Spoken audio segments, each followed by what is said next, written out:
Okay, so there you are. You're flirting, talking, everybody's joking, and having a good time. No problem, right? Wait a minute. There may be a problem, and you don't even know it. You may just be kidding around, but someone else might call it sexual harassment. All right, I know what you're thinking. There are people out there who are just too sensitive, and that may be true. But when you're on the job, any kind of job, you need to be professional and be aware of what might be offensive to the people around you. What you might think is harmless could be very hurtful to others.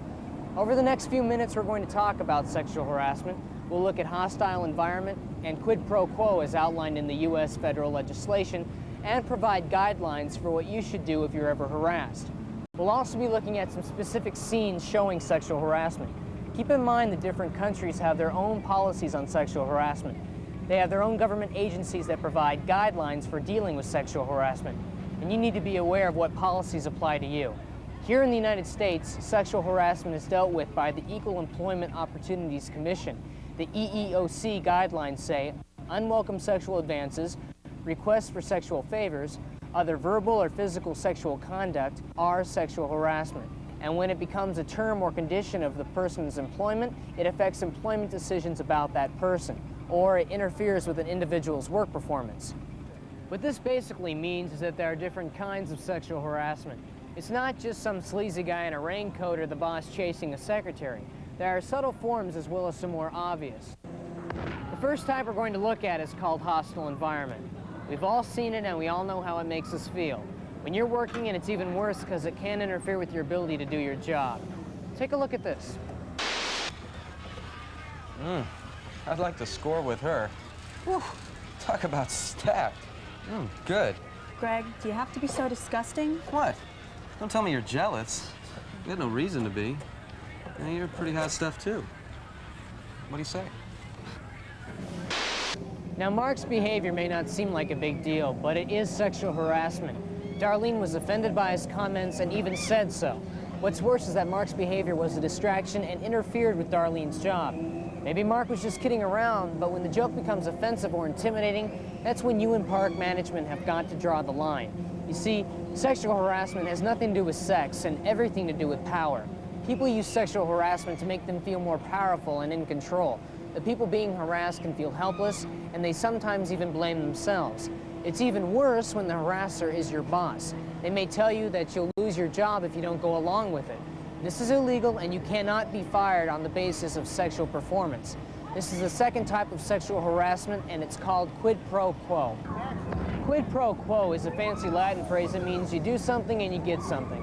One hand washes the other, and if you don't, there's usually a penalty. For example, quid pro quo is when your boss says that he'll give you a promotion, but only if you sleep with him. He could also say he'll fire you if you don't. Let's take another look. Hi, Greg. Hi.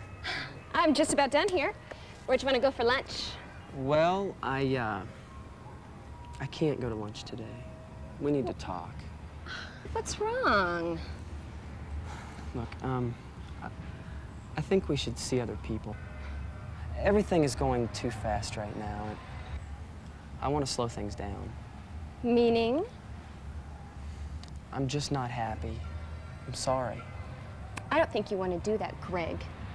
Julie... Management needs some people over the jungle safari to pick up trash along the trail. We're overstaffed, and it looks like you're a prime candidate. You promised I could stay at the pavilion. Think about it.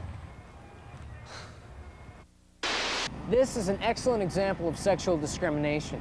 Julie may be Greg's supervisor, but she doesn't have the right to make his life miserable or fire him just because he won't go out with her. At the same time, she should not be giving him special treatment if they are going out. If Greg has been getting all the best jobs or is being promoted because he's going out with his supervisor, then other employees are also being discriminated against. And that's why many organizations have policies that discourage dating relationships between employees and supervisors. It's also why it's important for you to understand your company's sexual harassment policy. If you have any questions, you should ask the Human Resources Department. As you can see, sexual discrimination is a tricky thing. The good news is that if you feel that you have been sexually discriminated against, then your employer has a legal responsibility to review the problem and set things straight. Management also has a legal responsibility towards our guests. This means that it is also illegal to sexually harass any guest while on the job. Check it out. Hi. Hi. What can I get for you? Let me see. Let me have 1 corn dog and 1 iced tea. 1 corn dog and 1 iced tea.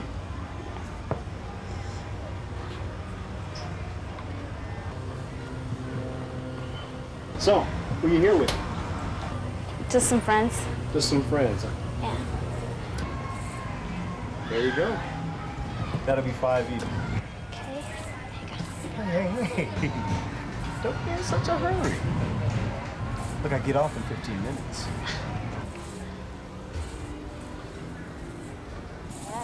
This scene is an excellent example of sexual harassment. Randy was intimidating and controlling. He rang up her order and handed her the food, but then he crossed the line.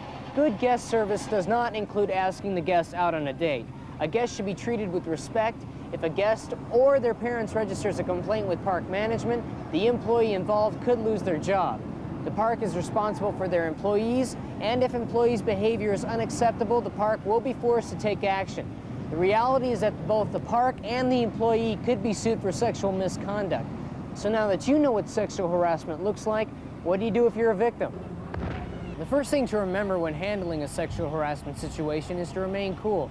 Stay in control of your emotions. Then look the harasser in the eye and tell them that you don't appreciate their behavior and that they are to stop. Watch this. Hi, Greg. Oh, hi, Julie. Doing a pretty good job on those tables. How about wiping me down next? Julie, stop it. I told you to leave me alone.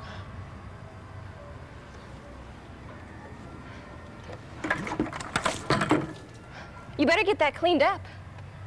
You should be more careful.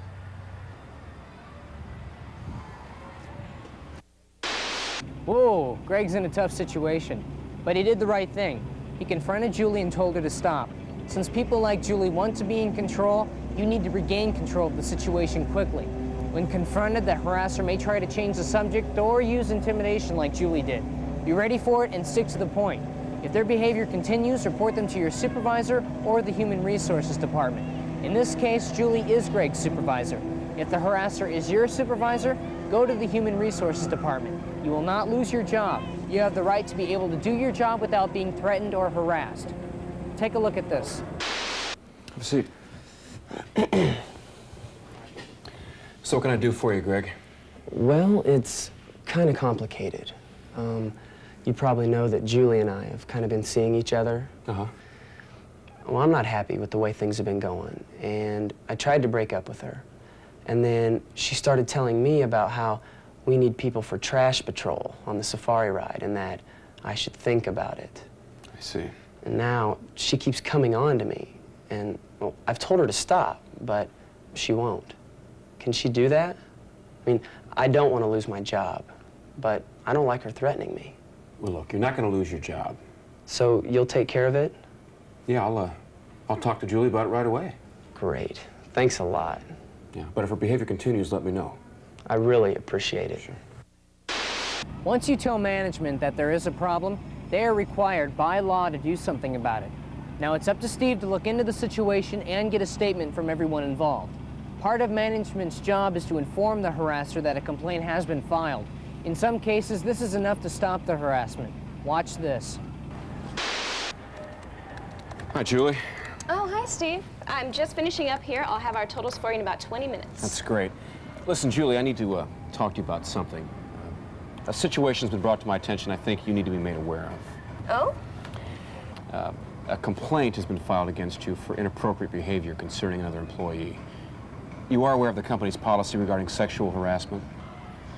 Oh, well, sure I am. Good. Are you aware of the consequences of that kind of behavior? I mean, it could result in termination. And, well, I'd like to hear your side of the story. Yeah, well, I'm sure it's just a misunderstanding. No, I'm sure that's all it is. But I just want you to know that since a complaint has been filed, I'm going to be keeping an eye on the situation. Oh, sure. I understand. Okay. Thanks for letting me know. No problem. I'll talk to you later.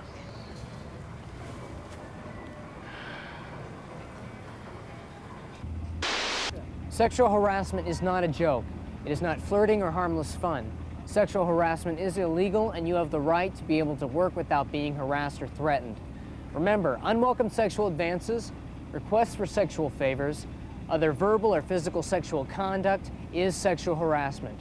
When it becomes a term or condition of a person's employment, it affects employment decisions about that person, or it interferes with an individual's work performance. When faced with sexual harassment, confront the harasser immediately. If the harassment continues, notify your supervisor. If the harasser is your supervisor, report them to the Human Resources Department. If we all do our part and treat others with the respect they deserve, we can avoid sexual harassment and make work more fun for everybody.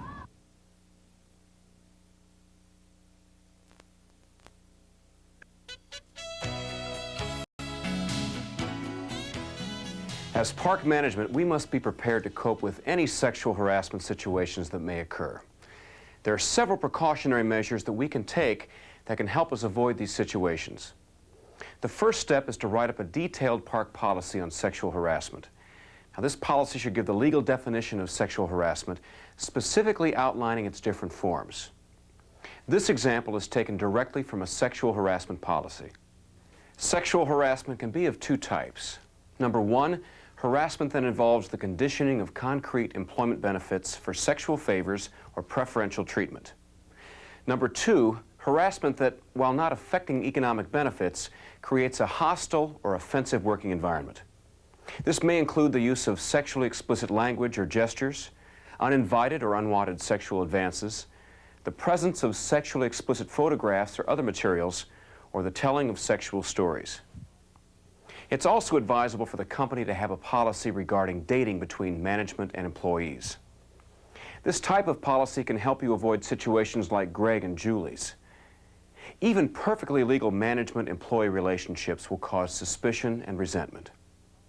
Finally, the policy should include a plan of action to be taken when sexual harassment does occur. The following example is taken directly from a sexual harassment policy. Step 1. Keep a record of the behavior and your reaction to it. If the behavior doesn't stop, you should discuss it with your supervisor or a human resource staff person. Then you may decide to file a formal complaint. Next, a written and signed statement initiates an investigation.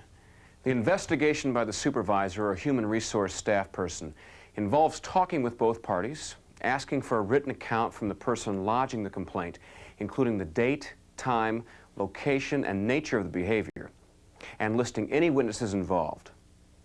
After filing the initial complaint, the next step is to inform the person accused of the harassment that management is aware of the situation. They also need to be told that appropriate action will be taken if their behavior continues. Remember how I handled the situation with Julie? Well, that's all you have to do. I didn't directly accuse her, I just let her know what the situation was. I also made it very clear that I'd be keeping an eye on things. In this case, that's all I needed to do to stop the harassment. Whether or not the investigation continues, all information concerning the matter must be treated in the strictest confidence. If necessary, appropriate action should be taken by human resources and park management. Having a clearly defined policy can help the park avoid potentially serious situations and limit financial costs. It can also help clear up any misunderstandings our employees may have over what constitutes appropriate and inappropriate behavior. But just having the policy isn't enough. We have to constantly review the material to remind our employees what is expected of them. Set aside specific times during the year to have mandatory workshops for supervisors and management staff. These could include role-playing and guest speakers. And don't be afraid to open up the meeting for discussion. It's always helpful for supervisors to listen to each other's point of view. Sexual harassment can occur in any work environment and at any level. Management should be aware of the consequences of inappropriate behavior. Let's take a look at this example. Okay. All right. Bye. So, how's everything going? Things are okay. But I've been thinking about transferring to a new department. Oh. Well, there are a few positions opening up in my department, if you're interested. Really? I've been checking the boards. Not much has been listed lately. Well, why don't we get together sometime? How about over dinner? Could talk about your options and then go from there. I don't think so. I'll just keep watching the boards. Oh, okay. It's your decision. Just thought I could put in a good word for you.